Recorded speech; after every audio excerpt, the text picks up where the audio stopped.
Language is more than just words. It's a powerful tool that shapes our understanding of the world. It reflects our values, beliefs, and even our biases. One area where this is incredibly clear is in the realm of gender. Language doesn't just describe gender, it actively constructs and reinforces gender roles. From a young age, we are bombarded with messages about how boys and girls, men and women, are supposed to communicate. These messages seep into our subconscious, influencing how we perceive ourselves and interact with others. Think about children's books. Boys are often portrayed as adventurous and brave, using assertive language. Girls, on the other hand, are frequently depicted as sweet and caring, using softer, more polite language. While these portrayals may seem harmless, they contribute to a larger societal narrative that limits our understanding of what it means to be male or female. This gendered language isn't limited to children's literature. It permeates our everyday conversations, the media we consume, and the institutions we navigate. By closely examining how language is used in different contexts, we can begin to unpack the intricate relationship between language and gender roles. This understanding is crucial for challenging harmful stereotypes and fostering a more equitable society for all. Linguists and scholars have dedicated significant effort to understanding how language intersects with gender. Three prominent theories offer valuable insights: the deficit model, the dominance model, and the difference model. Each sheds light on the ways in which gendered language operates. The deficit model, popularized by Robin Lakoff in the 1970s, argues that women's language is deficient compared to men's. Lakoff pointed to features like hedges, kind of, tag questions, it's cold, isn't it, and indirect requests as evidence of women's lack of assertiveness and authority. While this model has been criticized for perpetuating negative stereotypes about women's speech, it sparked important conversations about gender and communication.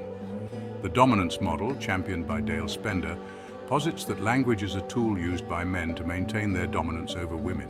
This model views language not as inherently biased, but as reflecting existing power structures in society.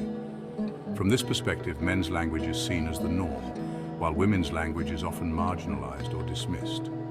Finally, the difference model, proposed by Deborah Tannen, suggests that men and women belong to different subcultures with distinct communication styles. Tannen argues that these differences arise from early socialization and lead to miscommunications and misunderstandings between genders. While this model emphasizes understanding over judgment, it's important to recognize that these differences are not inherent, but rather learned behaviors. These theories offer valuable frameworks for analyzing how language shapes our understanding of gender.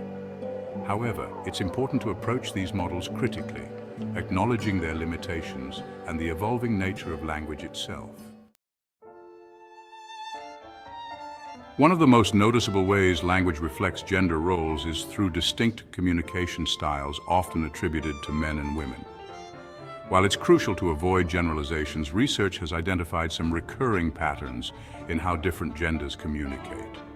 Men, for example, tend to use language to assert dominance, establish hierarchy, and convey information. They may interrupt more frequently, use more direct language, and focus on problem solving in conversations. Women, on the other hand, often use language to build relationships, foster connection, and express empathy.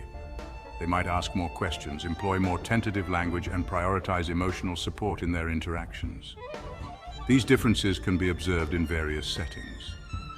In a business meeting, a man might be more likely to interrupt colleagues to make his point, while a woman might be more inclined to listen actively and seek consensus. In a social setting, a man might dominate the conversation with anecdotes and jokes, while a woman might focus on asking questions and engaging others. It's important to note that these are just general tendencies, and there is significant variation within genders.